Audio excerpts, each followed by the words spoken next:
Welcome to my video about reading fluency. So I've gotten several questions off my spelling video as to whether the pictograph technique that I use in that video works for reading fluency and how you go about taking it from that step to being a fluent reader. So that's what this video is going to focus on. Okay, so if you haven't checked out my spelling video, you might want to take a look at that. It goes into the whole word approach, which I'm not going to go into in this video.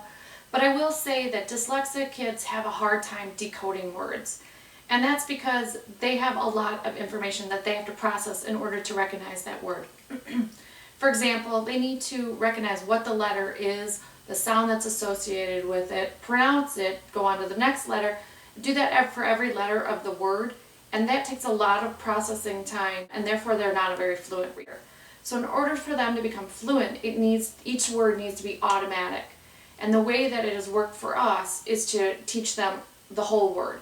And that way each word is automatic. They know it right from seeing it, and they can become fluent readers. So this is what we've done, taken from first grade when my son was really struggling in the beginning of first grade, falling way behind grade level, to now going into fourth grade where he is above grade level and he is a very good fluent reader and he loves reading books. So that's a huge win for us. So hopefully this helps, and if you have any questions, let me know. Okay, so right from the start, our first step for reading fluency is sight words. Just like in the spelling video that I did, the technique I used for that is the same thing that you would use for all the 220 Dolce sight words, high frequency words, and have them drawn in a picture. You can do them yourself, or there are ones out there that you can buy. This was a few years ago and I had no idea how to do them at that point, so I purchased some, and they had a picture on one side and a word on the other side, and they kind of looked like this. Here's the picture of the word right, and then on the back, as he got to know him, we would just do the word. And they have a little story down here that you can, on the back actually, that you can see to give them a clue until they know. If you go on my website, it's www.dyslexiaroad.com. Under useful tools, there is a link to where I bought mine. You may want to check it out. You may want to make your own. It's up to you. But that's what I did. So we would learn like 10 words at a time, and it took a few days to, in the beginning it probably took a week to know all 10 words. And after they were automatic, after they could do it with just seeing the word without a picture, we would move on and add 10 more. And I believe after 2 months, maybe it was 6 weeks to 2 months, we knew all 220 words, and he could fly through them like that. And so at that point, we went on to step 2. So once we got the step 1 down, learning all those sight words, we went on to leveled readers. I started with leveled readers that were just sight words, and there are packets out there that have just all the sight words in them. And then I moved on to, level A, level B, level C, all the way down the road to the leveled readers. And we would start obviously with the easy one and become fluent with that. We would move up to the next level.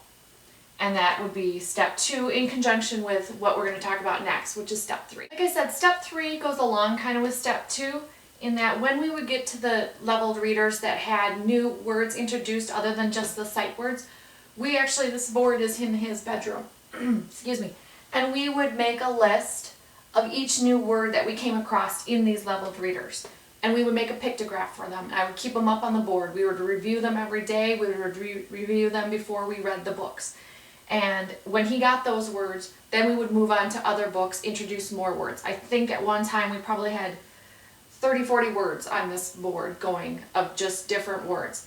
And that helps increase their vocabulary. It helps introduce new words and make them become automatic, so that when they see those words, they will be able to read them in other books and other places.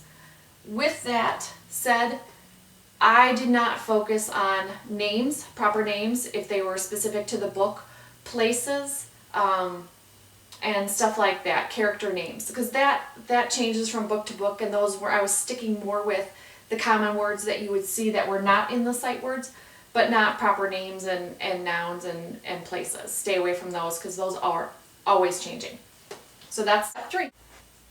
Step 4 that we use, and this was probably more when they got into the smaller chapter books, we would take turns reading. We'd read together. I'd read one side of the page, he'd read the other, or, some variation of that. And it's always good practice anyways. But what it does is first it gives them a break so they don't get too tired, because reading for them is very tiring. Secondly, it models for them. It's going to model the tone that they need to use, the fluency, how that sound flows, the expressions that they should use, and any pauses with commas or periods or anything like that. So that's a really good way for, them to have a break, to still enjoy it, to, help with their comprehension. Sometimes as they're reading and it's difficult and it's laborious and it's tiring, they kind of miss some of the comprehension that goes along with it. So this helps them to kind of catch up and stay interested, and also model what they're supposed to be sounding like. And finally, the last step number 5, is audiobooks. Now we've gotten into audiobooks just this year, so end of 3rd grade.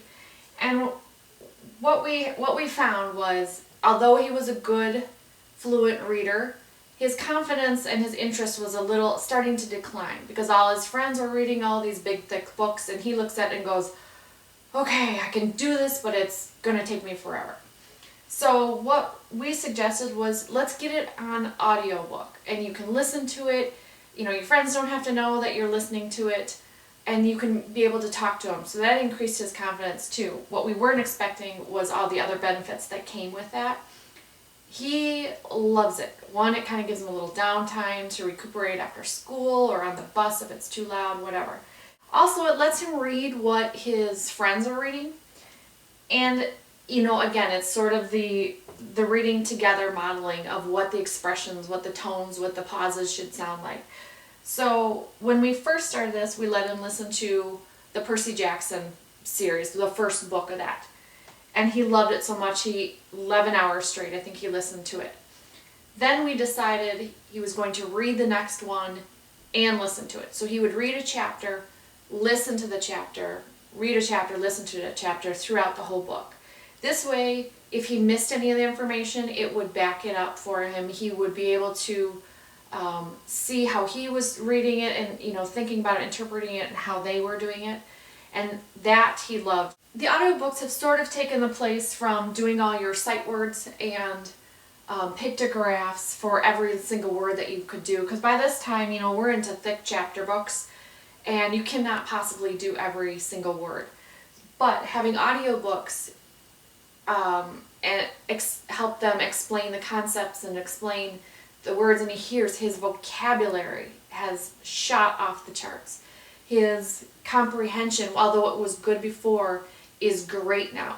I wouldn't say, going back, he was very visual. His audio skills have increased immensely. His teachers say it, we see it, and I have to believe that is from listening to audiobooks and getting used to listening to things that, are long, because before, after a few multi-step directions, he was tuning out.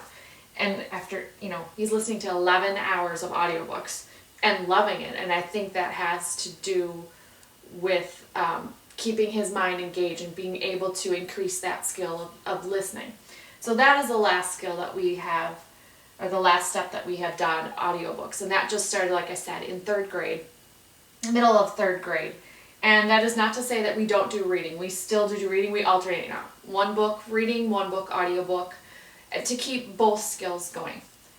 If you have any questions, let me know. But that is how we got from beginning of 1st grade to now 4th grade and being a good fluent reader.